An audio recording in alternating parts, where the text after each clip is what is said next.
आइए जानते हैं आज के कुछ प्रमुख अंतर्राष्ट्रीय खबरों को, लेकिन उससे पहले एक नजर आज के हेडलाइंस पर।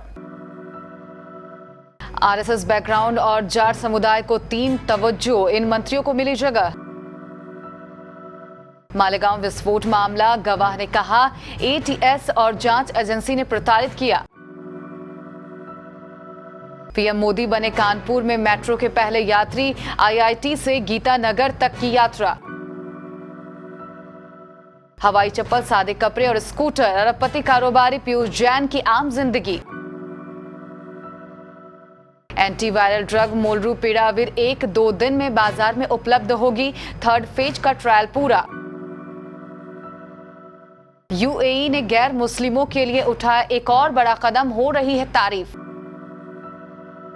एलन मस्क फिर विवादों में घिरे, स्टारलिंक के कारण भड़का चीन। निवेशक मालामाल, इतने प्रीमियम पर लिस्ट हुआ सुप्रिया लाइफ साइंस का शेयर।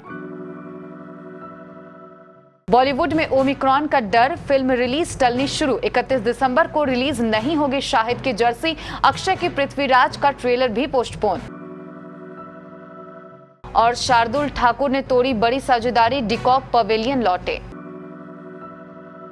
हरियाणा सरकार ने आज अपना मंत्रिमंडल विस्तार किया है। 2 नए मंत्रियों को मंत्रिमंडल में शामिल किया गया है। एक बीजेपी के कोटे से रहा तो दूसरा जेजेपी के कोटे से आया है। बीजेपी ने आरएसएस बैकग्राउंड को ध्यान में रखा है तो जेजेपी ने जाट समुदाय के हितों पर जोर दिया है।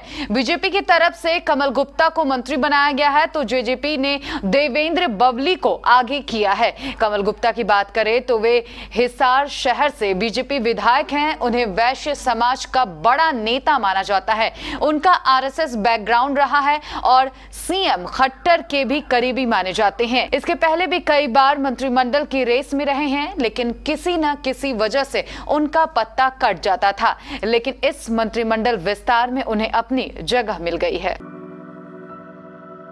2008 मालेगांव धमाका मामले में नया मोड़ आ गया है। विशेष एनआईए अदालत में एक गवाह ने कहा है कि उसे एटीएस और बाद में मामले की जांच करने वाली एजेंसी ने प्रताड़ित किया था।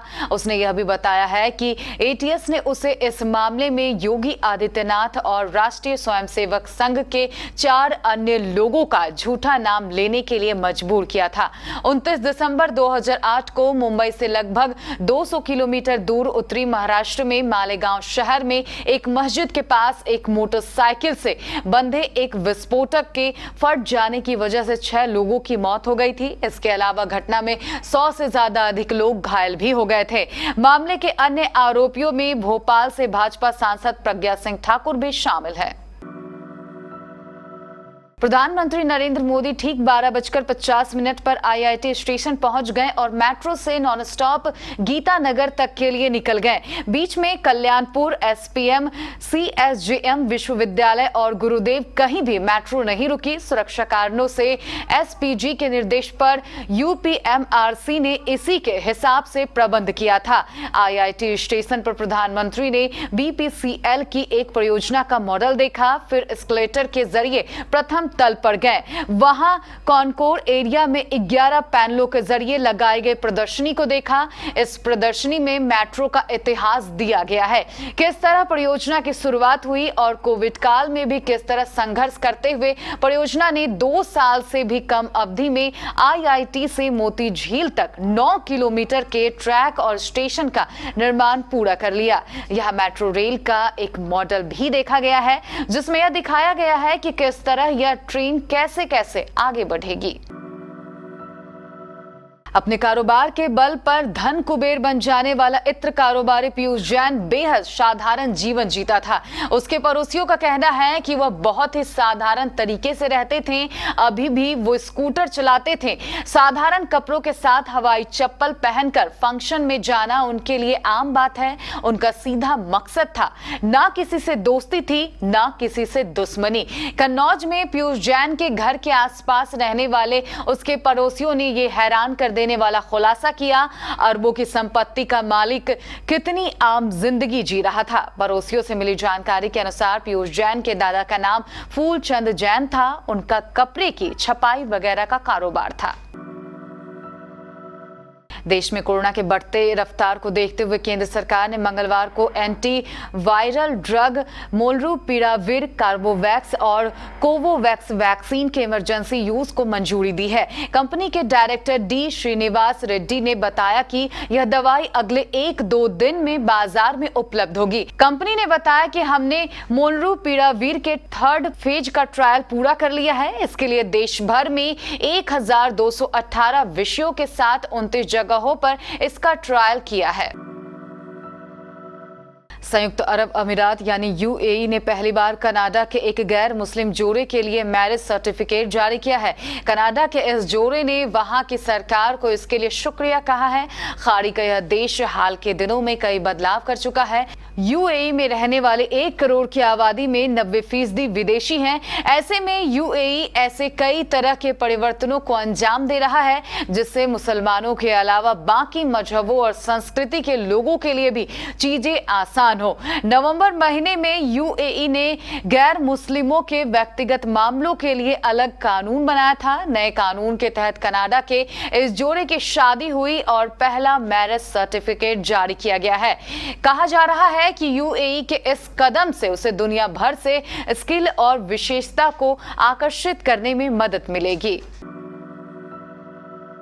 दुनिया के सबसे अमीर व्यक्ति एलन मस्क एक बार फिर से विवादों में घिर गए हैं। इस बार विवाद की वजह उनका कोई ट्वीट नहीं बल्कि स्टारलिंक सैटेलाइट है। बताया जा रहा है कि एलन मस्क के 2 स्टारलिंक सैटेलाइट चीन के स्पेस स्टेशन से टकराते रह गए। इस वजह से चीन ने भी मस्क से नाराजगी जाहिर की है। स्पेस स्टेशन चीन ने इस महीने संयुक्त राष्ट्र की स्पेस एजेंसी को एक डॉक्यूमेंट सबमिट किया है। इसमें बताया गया है कि स्टारलिंक के सैटेलाइट इस साल 2 बार चीन के स्पेस स्टेशन तियांगगोन से टकराने वाले थे। पहली घटना जुलाई की है जबकि दूसरी बार टक्कर अक्टूबर में होने वाली थी। इस टक्कर से बचने के लिए चीन के स्पेस स्टेशन को 2 बार बचाव के खास उपाय करने पड़ गए।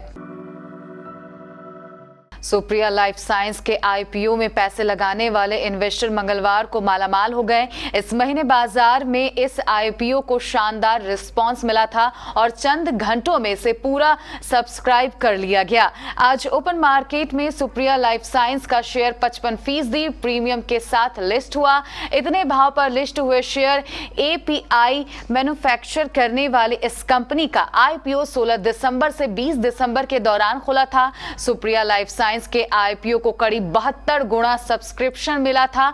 आज इसका शेयर बीएसई पर 55.11% के प्रीमियम के साथ 425 रुपए पर लिस्ट हुआ। एनएसई पर यह 147 रुपए के प्रीमियम के साथ 421 रुपए पर लिस्ट हुआ। कंपनी के शेयर का इश्यू प्राइस 274 रुपए था। देश भर में बढ़ रहे कोरोना के नए वेरिएंट ओमिक्रॉन के मामलों का डर बॉलीवुड में भी फैल गया है। इसके चलते फिल्मों की रिलीज डेट टलने लगी है। शाहिद कपूर की फिल्म जर्सी की रिलीज कैंसिल हो गई है। पहले इसे 31 दिसंबर को रिलीज किया जाना था लेकिन मेकर्स ने लास्ट मोमेंट पर फैसला लेते हुए इसे पोस्टपोन कर दिया है। ट्रेड एनालिस्ट तरन आदर्श ने इस खबर को कंफर्म किया है। अक्षय कुमार की फिल्म पृथ्वीराज का ट्रेलर भी पोस्टपोन कर दिया गया है। भारत और साउथ अफ्रीका के बीच सेंचुरियन टेस्ट के तीसरे दिन साउथ अफ्रीका की पहली पारी शुरुआत में ही लड़खड़ा गई। मोहम्मद शमी के नेतृत्व में भारतीय तेज गेंदबाजों ने सिर्फ 32 रन पर ही साउथ अफ्रीका के 4 विकेट गंवा दिए। लंच से पहले साउथ अफ्रीका ने 1 विकेट खोकर 21 रन बनाए थे लेकिन दूसरे सेशन में विकेटों का पतझड़ आ गया। मोहम्मद शमी ने अभी तक 2 विकेट हासिल किए हैं जबकि जसप्रीत बुमराह और मोहम्मद सिराज को 1-1 विकेट मिला है। साउथ अफ्रीका के लिए फिलहाल क्विंटन डिकॉक और टेम्बा बावुमा पारी को संभाले हुए हैं।